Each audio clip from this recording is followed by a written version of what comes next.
Bienvenue sur la cuisine de Mama Gisma. Aujourd'hui, on va préparer une pizza. Alors pour ça, il nous faudra 500 g de farine, un peu plus de farine pour le plan de travail si besoin, et environ 80 g, 4 cuillères à soupe d'huile d'olive, une cuillère à café de sel. Ici, c'est facultatif, j'ai mis une grosse cuillère à soupe de thym et un peu d'échalote en poudre. Et une cuillère à café d'ail en poudre. Mais comme je n'avais plus d'ail en poudre, j'ai mis de la purée d'ail. Ça, c'est facultatif. 50 g de lait tiède, une cuillère à café de sucre, 20 g de levure boulangère fraîche et à peu près 300 ml d'eau tiède. Alors moi, je vais préparer ma pâte au robot. Je vais commencer par mettre la levure avec le sucre et le lait tiède.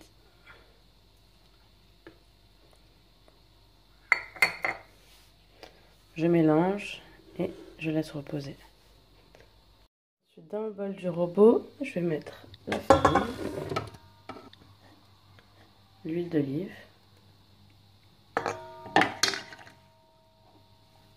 le sel, je le mets sur le côté pour ne pas le mélanger à la levure.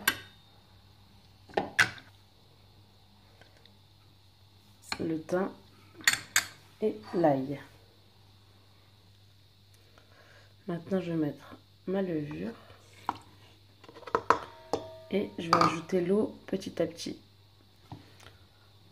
Là, j'ai mis la moitié de l'eau, je vais commencer à pétrir. Ensuite, j'ajouterai l'eau au fur et à mesure.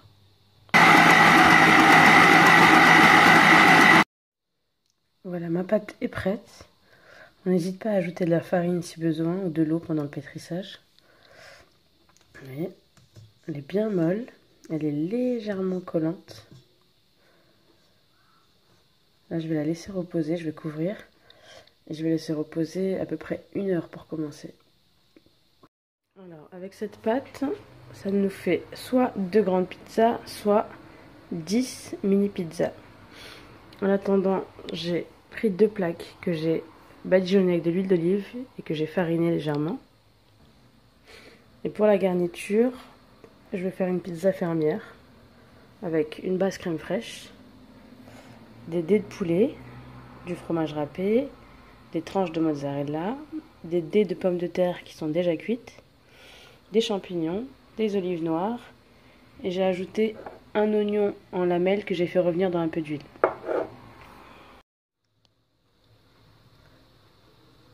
J'ai laissé ma pâte se reposer à peu près 1 heure. Je vais la vider sur mon plan de travail et je vais légèrement la dégazer. J'ai vidé ma pâte sur mon plan de travail fariné. Je vais la couper en deux. Alors là, soit je fais 2 grandes pizzas, ou soit je vais en laisser une pour faire une grande pizza. Et celle-là, je vais la couper en 4. Je vais faire 4 petites pizzas avec. Donc là, je vais bien aplatir toutes mes boules de pâte. Moi, je vais le faire à la main. Et je vais les mettre sur la plaque de cuisson.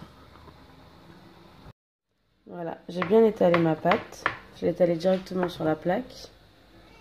Moi, j'aime quand la pâte est épaisse. Donc, je laisse un peu d'épaisseur quand même. Je ne sais pas si vous arrivez à voir.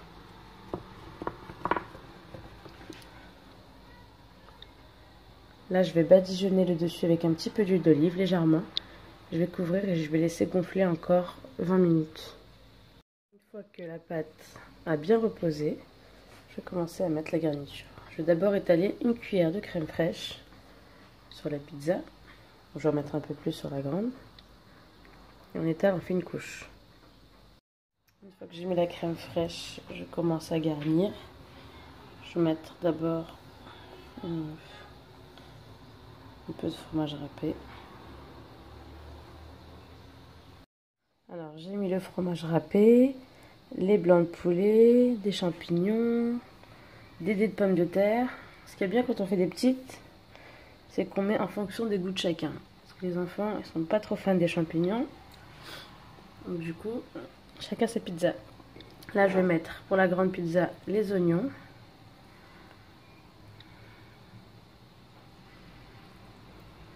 Je vais en mettre un peu ici.